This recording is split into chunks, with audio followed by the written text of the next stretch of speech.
All right, here we go on lesson 6, where we'll be talking about slope-intercept form, and our goals will be to be able to make a graph from an equation in slope-intercept form and write an equation in slope-intercept form from a graph. Slope-intercept form is a way of writing a linear function where we can clearly see what that function is going to look like on a graph and where its parts lie, even before we graph it. It is called slope-intercept form because we can see where our slope is. We call it m in this, and we can see where our y-intercept is going to be, and that is referred to as b in y equals mx plus b. So in this function, you input an x, it is multiplied by our slope, you add that y-intercept or that starting point, and that will give you your y value for that given point, or your output of that function. So let's take a look at an example with values in it. So we have our y equals mx plus b. I have my slope labeled and my y-intercept labeled. And then in this equation right here, you'll see it is y equals 2x plus 3. So that tells me that my slope is 2, which, we like to say slopes as fractions. So that would be 2 over 1. And if I wanted to write that out, that would be my change in y over change in x, or my rise over run would be a 2 over 1. And then my y-intercept, it just says 3, but that means it is the point 0, 3. So again, one thing you might want to add to your notes is that that y-intercept is just the y-coordinate in a function. Okay, so your first step when you have this slope-intercept form is you want to plot that y-intercept. So since our y-intercept is a positive 3, and again, you have to be really careful to pay attention to that operator in front, I'm going to graph positive 3. I'll go ahead and label it. And then once we have that point down, we know that our slope is going to be a change in y of positive 2, and then a change in x of 1, or a rise of 2, and then a run of 1. So I can just, from this point, go up 1, up 2, and then over 1 to put a point right there. And again, up 1, up 2, over 1. So a point right there. I could also go down 1, down 2, to the left 1, because a negative 2 over negative 1 would also be a slope of positive 2. Go down 1, down 2, to the left 1. And then once you have your set of points, you connect them with that line, pop an arrow at the end, and you're good to go. That is right there, the line of the equation y equals 2x plus 3.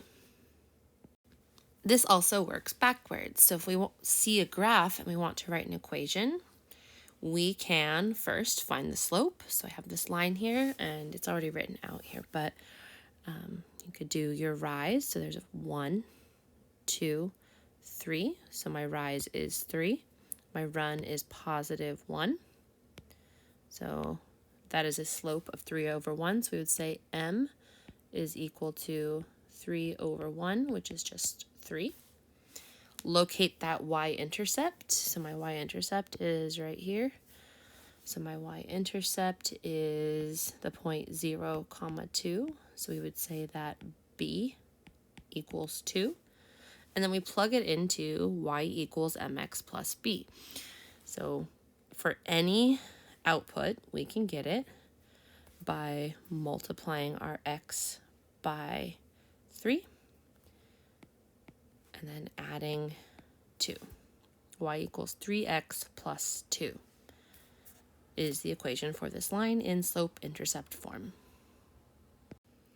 And you can really graph all linear functions if you can whittle it down to y equals mx plus b format or slope-intercept form. Your slope, or your m, is always going to be the coefficient of x. So no matter where you see it in equation, the slope is the coefficient of x. And likewise, your y-intercept is always going to be your constant. so that b will always be the constant, again, no matter where it is in an equation.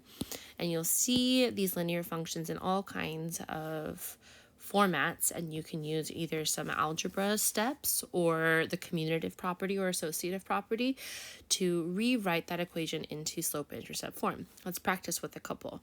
So here in this first one, we have y equals 6 plus 3x, and I'm asking you to rewrite it in slope-intercept form.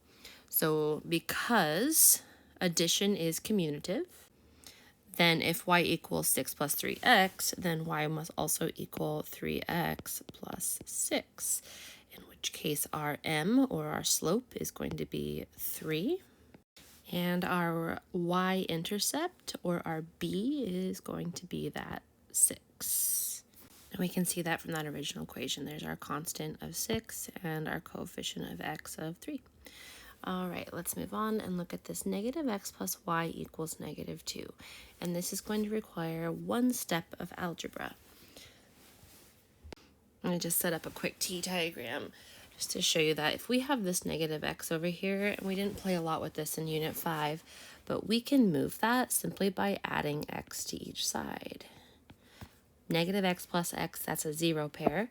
So we come up with y equals negative 2 plus x, and then we can rewrite that into y equals mxb form to say y equals x plus negative 2.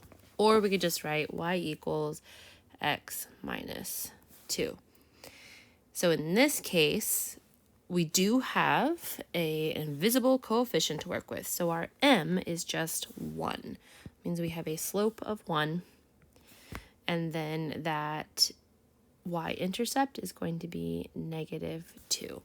So again, pay really close attention to the operator in front of your constant, and remember that we do have invisible coefficient. Okay, I want you to try these last two on your own. Pause this, go ahead and come back and see how you did. All right, check your work. Come on up and let me know if you have any questions or you got something different from me. And that's all we got for slope-intercept form. Good luck with your journal problems.